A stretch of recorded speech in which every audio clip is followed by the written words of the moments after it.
नमस्कार मित्रांनो, स्वागत आहे तुमचं आपलं यूट्यूब चॅनल व्ही क्लासेसवरती। तर पहा मित्रांनो, तुम्ही इथे बघू शकता जिल्हा परिषद आरोग्य विभागामध्ये जी आहे जाहिरात येथे आलेली आहे। मित्रांनो, या व्हिडिओमध्ये आपण या जाहिरातीविषयी सविस्तरपणे इथे माहिती घेणार आहोत। तसेच बघा, हा जो PDF आहे हा तुम्हाला व्हिडिओच्या डिस्क्रिप्शनमध्ये बघा आपलं टेलिग्राम चॅनलची आणि व्हॉट्सअप चॅनलची जी आहे लिंक दिलेली आहे। मित्रांनो, तेथे जाऊन तुम्ही हा PDF डाउनलोड करू शकता आणि ही जी जाहिरात आहे सविस्तरपणे तेथे वाचू शकता। तर पहा मित्रांनो, सर्वात आधी जे आहे बघा इथे जिल्हा परिषद नागपूरतर्फे जे आहे मित्रांनो ही जाहिरात बघा इथे प्रदर्शित जे आहे करण्यात आलेली आहे। तर बघा इथे कंत्राटी पद्धतीवरती जे आहे ही पदभरती इथे करण्यात येत आहे। यामध्ये मेडिकल ऑफिसर MBBS, त्यासोबतच बघा स्टाफ नर्स आणि MPW मेल या पदासाठी बघा हे इथे भरती इथे होणार आहे। एकूण जी रिक्त पदे आहेत, एकूण 72 रिक्त पदे आहेत मित्रांनो। त्यासोबतच पहा इथे हिंदू हृदय सम्राट बाळासाहेब ठाकरे जो आहे आपला दवाखाना कार्यक्रमाअंतर्गत जिल्ह्यात राबवण्यात येणाऱ्या विविध कार्यक्रमाअंतर्गत खालील तक्त्यांमध्ये दर्शविल्याप्रमाणे जे आहे कंत्राटी तत्वावर येथे पदभरती ते घेण्यात येत आहे। आणि जे प्रोग्रामचे नाव बघा इथे यांनी दिलेलं आहे HBT आपला दवाखाना अंतर्गत जे आहे मेडिकल ऑफिसर। तर या पदासाठी बघा एकूण 24 पदसंख्या आहे आणि रिक्त पदाची संख्या ते 12 इथे यांनी दिलेली आहे। त्यासोबतच बघा शैक्षणिक पात्रता जी आहे यासाठी MBBS registered to Maharashtra medical council अंतर्गत आणि दरमहा जे आहे एकत्रित मानधन 60,000 रुपये आहे। त्यासोबतच बघा स्टाफ नर्स या पदासाठी बघा एकूण जी रिक्त पदाची संख्या 6 आहे आणि मंजूर पदाची संख्या एकूण 24 आहे।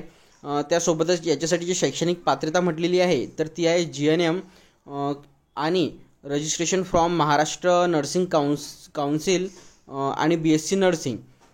त्यासोबतच बघा एकूण जे एकत्रित मानधन आहे या पदासाठी ते 20,000 रुपये बघा इथे आहे। त्यासोबतच नंतर जे MPW मेल हे जे पद आहे यामध्ये बघा मंजूर पदाची संख्या एकूण 24 आहे आणि जी रिक्त पदे आहेत ती आहे 8। आणि यासाठी जे तुमचं शैक्षणिक पात्रता म्हणजेच की एज्युकेशनल क्वालिफिकेशन जे म्हटलेलं आहे ते आहे विज्ञान शाखेतून उच्च माध्यमिक शालांत प्रमाणपत्र परीक्षा किंवा शासनाने तिच्याशी समतुल्य घोषित केलेले इतर कोणतीही परीक्षा उत्तीर्ण। आणि त्यासोबतच आरोग्य जे विभागाचं जे आहे आरोग्य आणि कुटुंब कल्याण प्रशिक्षण केंद्र किंवा सार्वजनिक आरोग्य संस्था नागपूर यांच्याकडून आरोग्य कर्मचारी पदासाठी जे आहे निश्चित केलेल्या वैद्यकीय मूलभूत प्रशिक्षण अभ्यासक्रम किंवा आरोग्य व कुटुंब कल्याण मंत्रालयाने मान्यता दिलेले स्वच्छता निरीक्षक म्हणजे सॅनिटरी इन्स्पेक्टर किंवा महाराष्ट्र शासनाने जे मान्यता दिलेला स्वच्छता निरीक्षक यांच्यापैकी बघा एकूण तुमचं जे आहे एज्युकेशनल क्वालिफिकेशनमध्ये येथे असायला हवं। आणि त्यासोबतच जे आहे MPW मेल या पदासाठी जे एकत्रित मानधन आहे ते आहे 18,000 रुपये। तर बघा इथे अर्ज सादर करण्याची बघा तारीख इथे दिलेली आहे। तुम्ही ऑनलाईन किंवा ऑफलाईन पद्धतीने जे अर्ज सादर करू शकता आणि 24/4/2025 पासून जे आहे इथे अर्ज करायला ते सुरुवात झालेली आहे आणि लास्ट डेट जी आहे ती 8/5/2025 आहे मित्रांनो। तसंच बघा अर्ज स्वीकारण्याचे जे ठिकाण आहे हे राष्ट्रीय आरोग्य अभियान आरोग्य विभाग जिल्हा परिषद सिव्हिल लाईन नागपूर आहे। त्यासोबतच बघा इथे जे ऑनलाईन पद्धतीने अर्ज करू शकता तर त्यामध्ये बघा इथे यांनी लिंक दिलेल्या आहेत। यामध्ये MPW मेल उमेदवारांनी खालील दिलेल्या लिंकवरती जाऊन बघा इथे अर्ज करायचा आहे। यांनी गुगल फॉर्मची बघा इथे लिंक दिलेली आहे। आणि आवश्यक कागदपत्रे बघा, आवश्यक कागदपत्र हे तुमच्याकडे असणं बघा इथे गरजेचं आहे।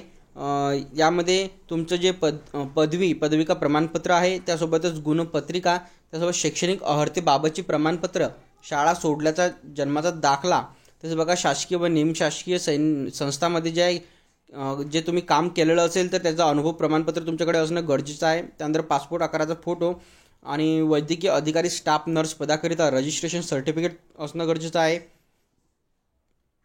त्यासोबतच बघा RTGS NEFT जे आहे UPI याद्वारे जे अर्ज शुल्काचा भरणा केल्याची पावती अथवा डिमांड ड्राफ्ट, त्यासोबतच लहान कुटुंब असल्याबाबतचे प्रमाणपत्र व तर अशा प्रकारची जे आहे एकूण कागदपत्रे तुमच्याकडे येत असणं गरजेचं आहे। त्यासोबतच यांनी कंत्राटी पद्धतीने जी भरती आहे यासोबत काही अटी व शर्ती बघा इथे दिलेल्या आहेत। तर ह्या तुम्ही PDF डाउनलोड करून बघा ह्या वाचू शकता।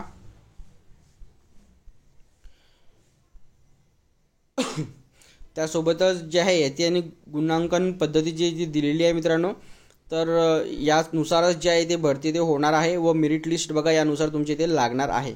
तसं बघा मागासवर्गीय प्रवर्गातील उमेदवारांसाठी 100 रुपये ते फी असणार आहे व खुल्या प्रवर्गातील उमेदवारांसाठी एकूण 150 रुपये ते फी असणार आहे.